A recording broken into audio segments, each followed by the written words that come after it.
mid-month in October 2019. Um, how you doing today?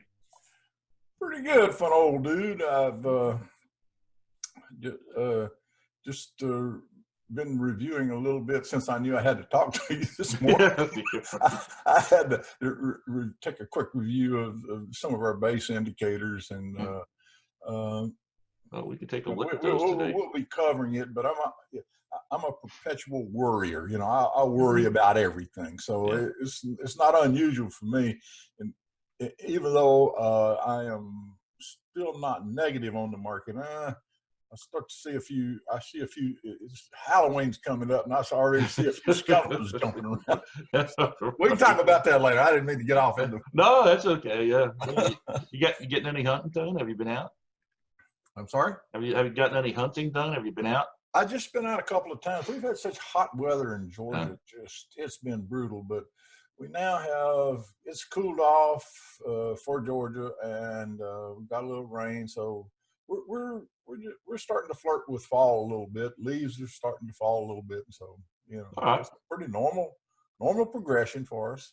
And well, up here in PA, right now I got the window open and it's like 67 here in the office. It's a little cooler outside. Man, fall weather. It's been some beautiful fall days here. We got rain here today, so it's going to knock some leaves off the trees. I think it's supposed to be heavy, but no frost yet. But we're getting there. Good. It's we're a couple weeks into bow season up here, and seeing a lot of animals moving around in the corn down there. But sitting on the porch last night in the dark, and maybe about 100 yards away, there's a pretty thick stand of corn, and I could hear some huffing and grunting, and there was something, some big animal, some deer was working its way through there. When I go out in the lavender field, which is right just north of the corn, I had some rows tilled up that for some spring planting, and man, the hoof prints in there. It looks like Tracks, yeah. Oh, I'll tell you what, it's like a herd went through there, left their marks all over the place. But yeah, the seasons change, markets with them. I'm going to share my screen here with you. Why don't we take a look at some of those metrics that we use, and I'd love to get your ideas on these things. I'll mention for folks that there's another video done a few months ago on this channel that you can look at to kind of get an explanation for how we use these things. I'll mention again that you and I look at these pretty regularly because we want to have some kind of idea about how the market's performing and what the internal strengths are and weaknesses are. But none of these actually go into our trading models. These don't feed our investment decisions. This is almost like us getting a weather report. Absolutely. So well, what do you see? We're looking at from about the beginning of May through October here in 2019. That's what's displayed here in these charts. Well, I think it's if you take the bottom chart, you can look at it, and it's in a range of certainly not impulsive up. So a few fits and starts going down and starts to bottom and goes back, but it's really not done a great deal from the time of the screen starts until it ends. And yeah, it's kind of back and forth around that horizontal line that I just put on there. Yeah. Yeah. So it's but if you look at the indicators, let's just go down from the top chart down. Okay, tell us what we're looking at and how you interpret this. The top chart is the S&P 500, and it's a momentum measure. Clearly, the red line in the middle is the neutral line, and even people with bad eyesight like mine, when the black line's greater than the red line, usually pretty good. When the red line's above the black line, not too good. And so you can sort of see, if you just take those two things, we have ideas of that the major trend areas are starting to change. And if you move to the far right, you can see the last month or several days, it's sort of can't make up its mind. Is it getting better, getting worse? As of today, at this chart, you can see that the red line, which is the VIX, it's a volatility measure, Mm-hmm. is improving, and the black line, which is the S&P 500, it's improving. So they're separating right now, and Right. that probably has been brought about by some of the better days that we've had over the last few days. Yeah. So Yeah. not overly impulsive by any stretch. And quickly run down to the second chart. It's a big moving average, convergence, divergence. That's a fancy term. We really like both the direction. The direction being this red and green Yes. bars. In other words, when it's going down, you'll see red lines, and when it's started up from a direction standpoint. Mm-hmm. And if you just look at the lower chart, you can see it's pretty obvious. And Right. right now, it's probably at a fairly low level, and it is trying to turn up. It is Mm-hmm. not turned up, but it's trying to, which sort of links it with the upper chart. It's not impulsive up, just trying to dig out of a little bit of a corrective action. And so there's not a lot of conviction in the market right now about upward impulsiveness. Yeah.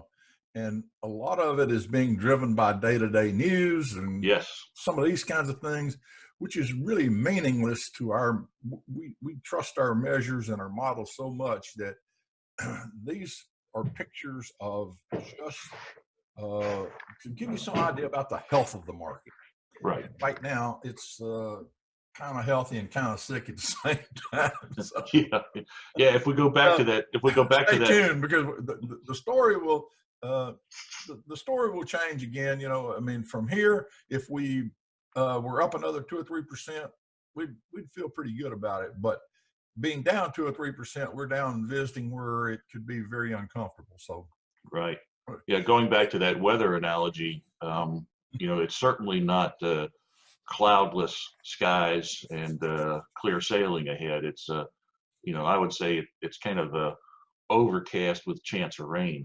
As we take a look at this, you mentioned this black and red line and their proximity to one another, their relationship. When that black line is below the red line, then you see what happens in the market when that's going on. And of course, you and I, we're looking at that, and that doesn't tell us necessarily where the market's going, but it does tell us, the health of the market. But when we see a bounce like this in price and the volatility measure still coming down, that tells us some good things are ahead. Like where we are today, everything's pretty much inconclusive, even though the last couple of days, and in terms of, you said news driven, this little bounce here has been pretty much all about trade deal with China and what's going on there. This big dip here, it's only about a 3-4% dip off of this high. That's that was worry about the trade deal with China, and of course, the talking heads, the finance heads on TV and all, they're always trying to find some explanation for all of this, and it's simplistic to say that this was all China.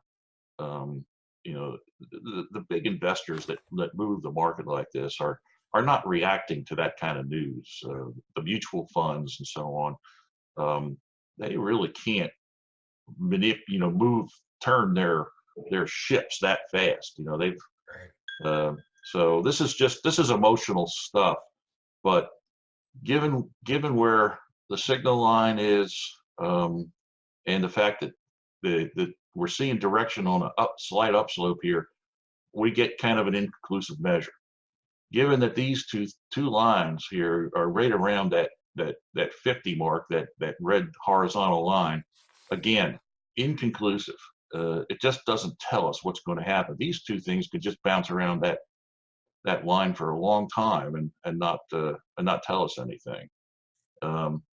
We had talked about this blue line down here, this Stone Barn summation line. Um, this kind of gives us a kind of a short-term view of the internals in the market. Um, we think it's kind of like a advanced decline line or something like that, but to us it's a little bit more indicative of what's going on in terms of how the market is moving. The absolute level matters on this, but even more important is the direction that this thing's going, and this thing is flat.